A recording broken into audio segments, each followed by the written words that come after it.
देवताओं की पूजा की जाती है। क्या सुंदर बात, अद्भुत बात कर दी है।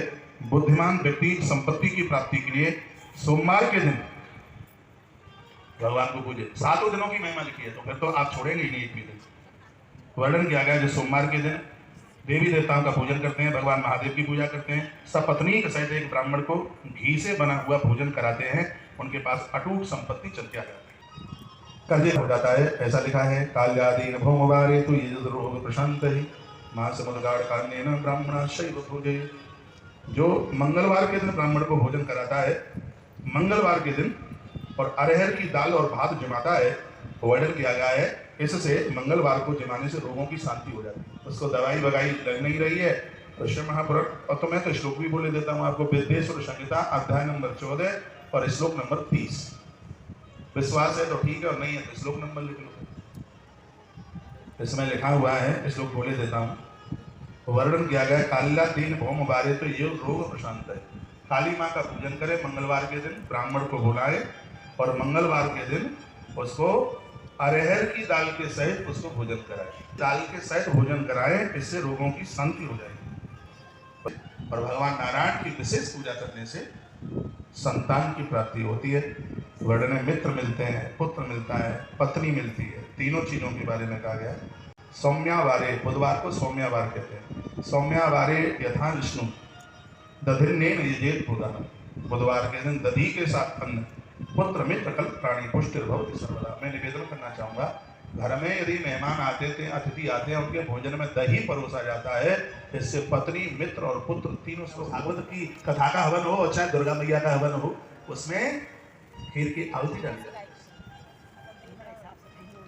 है। मैं यज्ञ में रोज दही डालता हूँ, अभी तक ये बात मैंने बोली नहीं है, बता देता हूँ।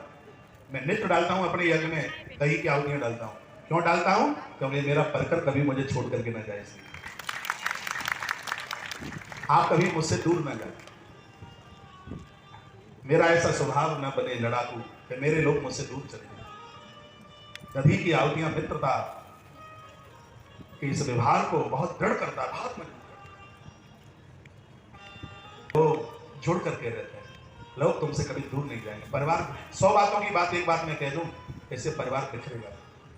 मैं तो कहूँगा अपने स्वयं के भोजन में भी, रोज आयुर्वेद में वर्णन है कि सुबह का पानी, दोपहर का दही और रात्रि का दूध अमृत है। 1 रुपया नहीं जाएगा बीमारी में, खर्च नहीं होगा। मेरी बात मान लो, मैं गर्म पानी पीता हूँ, दही तो नहीं ले पाता क्योंकि थोड़ी गले की दिक्कत प्रॉब्लम होती है,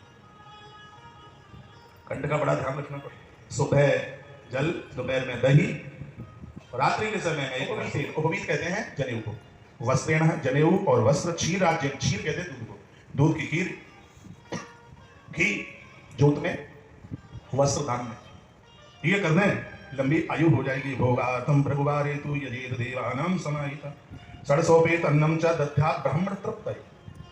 अब वर्णन किया शुक्रवार के लिए, वर्णन किया है कि शुक्रवार के दिन देवताओं का यजन करें, और षड्रस 6 प्रकार का व्यंजन, जिसमें सलाद भी आता है, जिसमें रस भी आता है, जूस जिसे आप बोलते हैं, जिसमें मीठा भोजन, नमकीन भोजन, फल, इसमें षड्रस उसी को कहते हैं। 6 तरह का ये भोजन ब्राह्मण को जमाए। तो धरती की जो इच्छाएं, आप मकान बनाना चाहते हैं, ये तो शुक्रवार को आप घर की स्त्रियों को अलंकार और वस्त्रों से प्रसन्न रखा जाता है। जिस घर में देवियां आभूषणों से और वस्त्रों से प्रसन्न रहती हैं, वर्णन किया गया है महाराज, उस परिवार में कभी भी अकाल मृत्यु नहीं होती। अपमृत्यु शब्द लिखा है, अपमृत्यु नहीं होती। जो शनिवार के दिन अपने घर में, इसमें वर्णन है, मंगलवार को कभी नया कपड़ा मत पहनना। अभी मैं कौन सी योग वासिष्ठ में आग लगने से प्राणों के लिए खतरा हो सकता है। नवीन वस्त्र मंगलवार को कभी भी नहीं पहना जाता, उसके प्रमाण है।